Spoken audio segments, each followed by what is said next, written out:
Welcome to my channel. ఈ రోజు మరొక ఇంట్రెస్టింగ్ స్టోరీతో మీ ముందుకు వచ్చాను. ఒక ఊరిలో చిన్నదైన సంతోషంగా ఉండే ఒక పల్లె ఉండేది. ఆ ఊరిలో పసుపు, మట్టి, నీరు, ఆకులు, పూలు అందరూ కలిసి జీవించేవారు. పసుపు మొదట చాలా సాధారణంగా ఉండేది. ఇప్పటిలాగా ప్రత్యేకమేం కాదు, ఎవరు ఎక్కువగా పట్టించుకునేవారు కూడా కాదు. అది చాలా మంచిదే, ఎవరికైనా సహాయం చేయాలని అనుకునేది. కానీ దాన్ని ఎవ్వరూ గమనించేవారు కాదు. ఒకరోజు ఊరిలో ఒక చిన్న పిల్లవాడు ఆడుకుంటూ ఉండగా కింద పడిపోయాడు. అతని మోకాలి దగ్గర గాయం అయ్యింది. అందరూ చూసి భయపడ్డారు. ఏం చేయాలి అని అయోమయంలో అయ్యారు. పసుపు ముందుకు వచ్చింది. నేను ట్రై చేస్తాను అని నెమ్మదిగా చెప్పింది. అది గాయంపై నెమ్మదిగా పడింది. కొంతసేపటికి రక్తం ఆగింది. గాయం నెమ్మదిగా మానటం మొదలైంది. అందరూ ఆశ్చర్యపోయారు, ఇది అసలు ఎలా జరిగింది అని. పసుపు మాత్రం సైలెంట్ గా నవ్వింది. ఆ రోజు నుంచి ఎవరైనా గాయపడితే పసుపుని వాడటం మొదలైంది.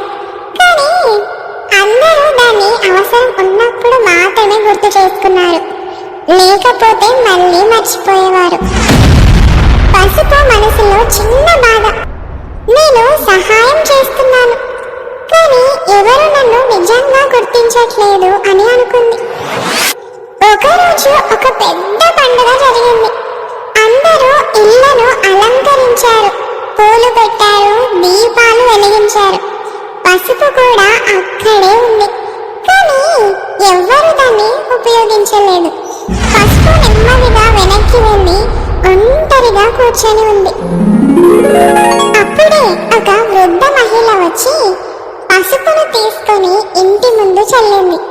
అది చల్లిన చోట చిన్నగా ఒక అందమైన రంగు వెలిగింది. ఆమె నవ్వుతూ చెప్పింది, ఇది శుభానికి గుర్తు అని.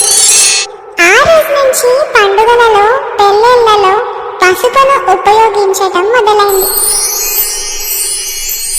అందరూ ఇప్పుడు పసుపుని గౌరవంగా చూస్తున్నారు. కానీ పసుపు మనసులో ఇంకా ఒక ప్రశ్న, నేను ఇలా ఎందుకు ఉన్నాను అని. ఆ రాత్రి పసుపు నెమ్మదిగా ఆకాశం వైపు చూసి అడిగింది, బ్రో దేవుడా, నాకు ఈ శక్తి ఎందుకు ఇచ్చావు? ఆ నిశ్శబ్దంలో ఒక వెలుగు వచ్చింది. దేవుడు ప్రత్యక్షమయ్యాడు. అతను నెమ్మదిగా చెప్పాడు, నీవు మొదటి నుంచే మంచిదానివి, ఇతరులకు మేలు చెయ్యాలనే మనసు ఉన్నది నీకు. ఇంకా నీ లోపల ఉన్న శుభం నీ రంగులో కనిపించింది. నీవు గాయాలను నయం చేస్తావు, అందుకే నిన్ను ఆరోగ్యానికి గుర్తుగా చేశాను.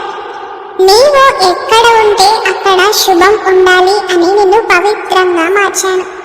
పసుపు మెల్లగా అర్థం చేసుకుంది, నేను చిన్నదాన్ని అయినా నా విలువ చాలా పెద్దదే అని. దేవుడు చిరునవ్వుతో మాయమయ్యాడు.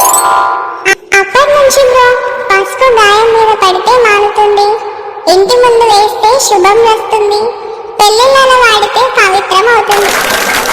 ఫైనల్గా మోరల్ ఆఫ్ ద స్టోరీ ఏంటి అంటే, మన మంచితనం వెంటనే గుర్తుపడకపోయినా అది ఒక రోజు వెలుగులోకి వస్తుంది. అప్పుడు మన విలువ ప్రపంచం మొత్తం తెలుసుకుంటుంది. మీకు ఇంకా ఇలాంటి స్టోరీస్ కావాలి అంటే నా ఛానల్ని సబ్స్క్రైబ్ చేసి అలాగే బెల్ ఐకాన్ని కూడా క్లిక్ చేయండి. Thanks for watching.